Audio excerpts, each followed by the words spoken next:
ne suis pas musicien, je ne suis pas chanteur. Dieu m'a donné des mains pour consoler mon cœur. Salut tout le monde, j'espère que vous allez bien. Je vous retrouve aujourd'hui pour une vidéo Mon Carnet Livresque. Donc le petit rendez-vous pour faire le point sur mes lectures. Donc ça fait une semaine que j'en ai fait un à peu près. Et j'ai pas mal de lectures à vous présenter. J'en ai 4 passées, une en cours et 2 à venir. Donc on va commencer tout de suite.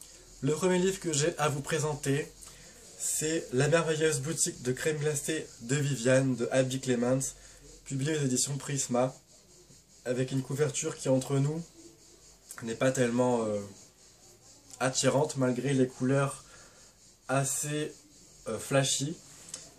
Mais franchement, ne vous arrêtez pas à cette couverture parce que l'histoire, elle est parfaite pour cet été.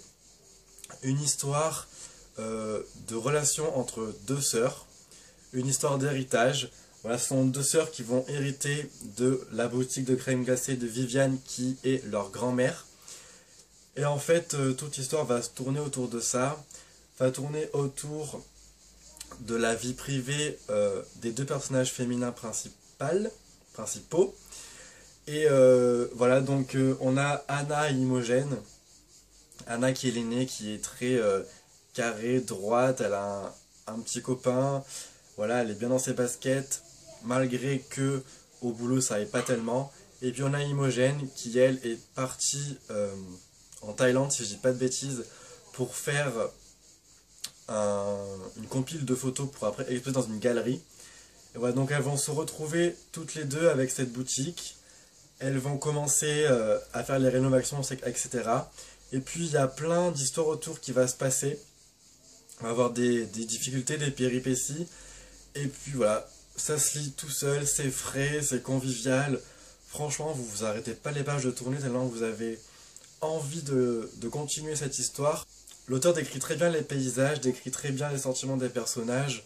Moi, je me suis attaché à ces deux filles et franchement, je ne pensais pas du tout m'attacher autant à cette histoire. Je me disais que ça allait être pas assez développé, pas assez profond. Et en fait, voilà, c'est tout le contraire, j'ai adoré. Quand vous lisez ce livre, vous avez envie de manger de la glace tellement voilà, les parfums vous font envie. Voilà, je ne peux que vous recommander ce livre.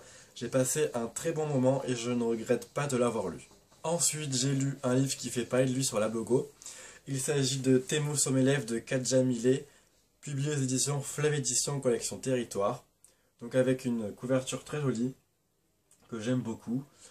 Donc que dire de ce livre, à part que j'ai aimé, mais j'ai été un petit peu déçu en fait, par tout l'engouement qu'il y a eu sur ce livre. Je m'attendais à quelque chose de vraiment plus sensationnel, de plus phénoménal. J'attendais à avoir une avalanche de sentiments dès les 50 premières pages. Et en fait, je n'ai pas retrouvé tout ça. Je pense que j'ai mis un petit peu ce livre en haut, alors qu'en fait, voilà, je suis un peu tombé de haut, on va dire. Parce que pendant les 390 premières pages, c'est lent, c'est très lent, je n'ai rien ressenti. Même si l'auteur met en place une relation entre Nastia et entre Josh, c'est très très lent. Et c'est ce que je regrette particulièrement. C'est vraiment dommage parce que si l'auteur avait mis l'élément déclencheur un petit peu plus tôt, là où vraiment j'ai ressenti des choses, où après ça s'est vraiment décanté et je n'ai pas pu lâcher le livre, ça aurait été vraiment mieux. Et voilà, même si je me suis attaché à Nastia, attention, je me suis attaché à Josh, je me suis attaché à leur personnage, à leur relation, à l'évolution de ces deux personnages qui sont vraiment torturés.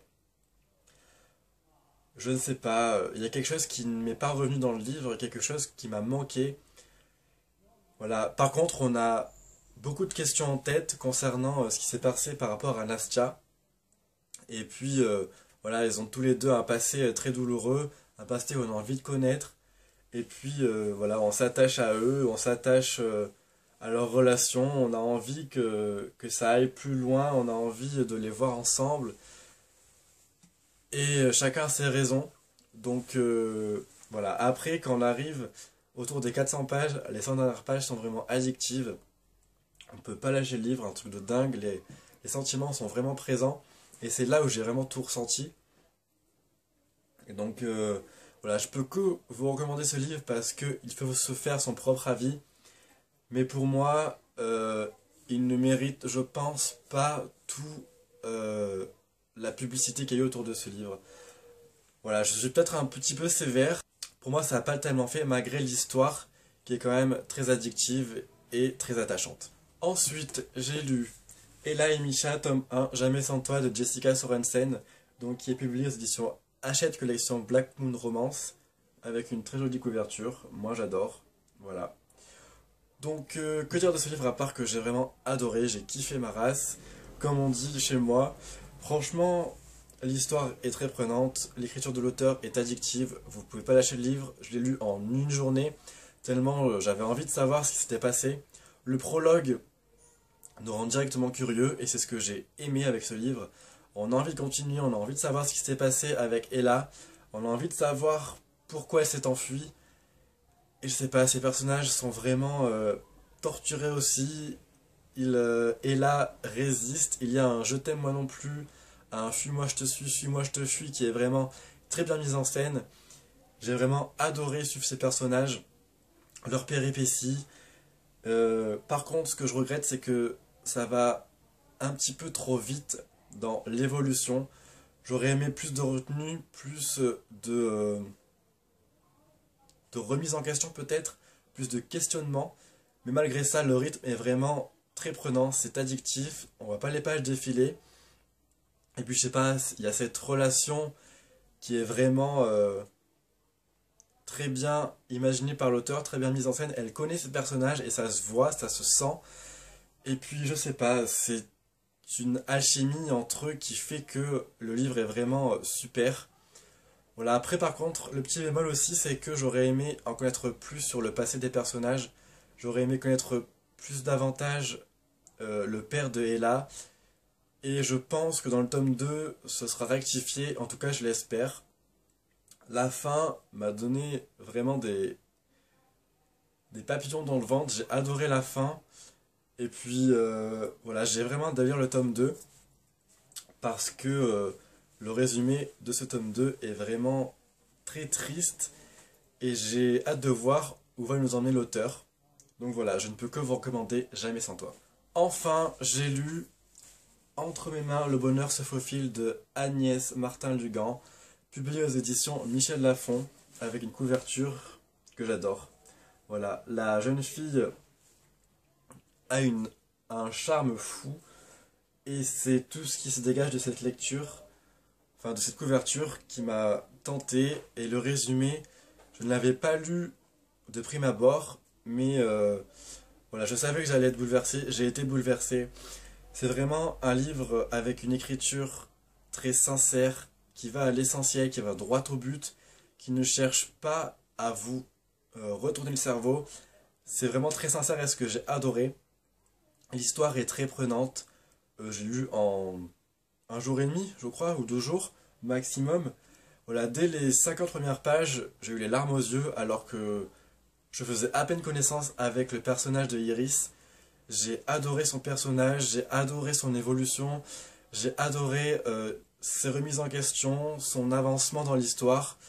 Et c'est un personnage qui m'a beaucoup plu. Franchement, cette histoire mérite d'être lue parce que Agnès Martin-Lugan a cette capacité à vous rendre curieux et à vous faire apprécier ses personnages.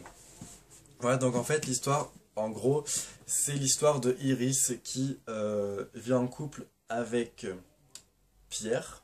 Oui, c'est ça, avec Pierre. Et on sent que ça va pas très bien dans son couple.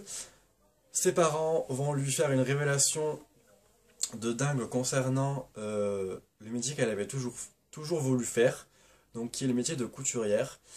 Et elle va décider de s'inscrire à une école de couture. Et voilà, donc sa vie va changer à partir de là. Elle va partir à Paris dans cette école. Et puis elle va faire la rencontre de Marthe, la rencontre de Gabriel. Et franchement, j'ai adoré cette histoire. L'évolution d'Iris au fil des chapitres. La relation entre Iris et Marthe, la relation entre Iris et Gabriel. la petite relation entre son compagnon et elle, qui s'effiloche tout au long du livre et qui va devenir vraiment très triste, parce que moi j'ai trouvé ça vraiment triste. Mais voilà, la révélation que va nous faire l'auteur concernant Pierre, je l'ai vu venir dès le début. Ça, voilà, il y a eu un petit éclair comme ça, je me suis dit, ah putain, celui-là, ça va pas le faire. Et voilà, ça s'est confirmé. Mais franchement, l'histoire est très bien menée, très bien ficelée. On va rencontrer des personnages vraiment aussi qui ont un passé vraiment douloureux, notamment Gabriel. Et j'ai adoré leur relation, j'ai adoré... je sais pas, ce livre c'est un tout, c'est un livre qu'il faut lire, qu'il faut découvrir. La fin m'a vraiment scotché, les 100 dernières pages sont vraiment super bien écrites et décrites. Parce que on prend tout en pleine tête. Et les révélations sont vraiment juste super. Donc franchement, je sais pas si c'est un coup de cœur parce que y a vraiment rien qui m'a déplu, mais en même temps, je sais pas si le coup de cœur est là. Mais je vous recommande fortement ce livre, lisez-le, vous ne serez pas déçus. Parce que c'est une auteure française et franchement, elle vaut le détour. Ma lecture en cours, il s'agit de Jenna Fox tome 2, L'héritage Jenna Fox de Mary Epperson. Donc le tome 1, je l'avais lu fin 2012, donc ça remonte. J'espère me souvenir un petit peu de ce qui s'est passé. J'ai quelques bribes de souvenirs, mais bon, c'est vraiment très loin. Donc on verra ce que ça donne, mais j'ai hâte vraiment de le lire. Ensuite, je vais lire un gros pavé. Il s'agit de La prophétie d'Alysiane, le tome 2 et dernier tome, Les 4 peuples, de Justine Patterour, publié aux éditions Valentina. Donc voilà, avec sa très jolie couverture.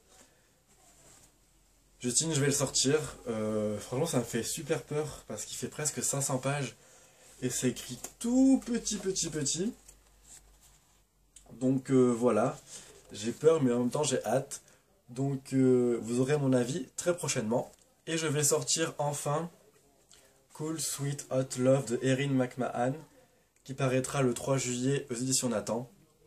Donc un livre jeunesse je pense, que j'ai hâte de découvrir parce que c'est le seul livre vraiment qui me tentait dans les parutions. Donc on verra bien ce que ça donne. Voilà, c'en est fini pour cette vidéo. Point lecture, j'espère qu'elle vous aura plu. N'hésitez pas à commenter. Je vous mets toutes les chroniques en barre d'infos. Comme ça, vous aurez un petit peu plus mes avis développés par écrit. Je vous souhaite en tout cas une très belle fin de semaine. Faites de très belles lectures et je vous dis à très bientôt pour une nouvelle vidéo. Bye bye. Alors je laisse aller les doigts sur mon clavier. Je viens gifler mes cordes plutôt que ton fils.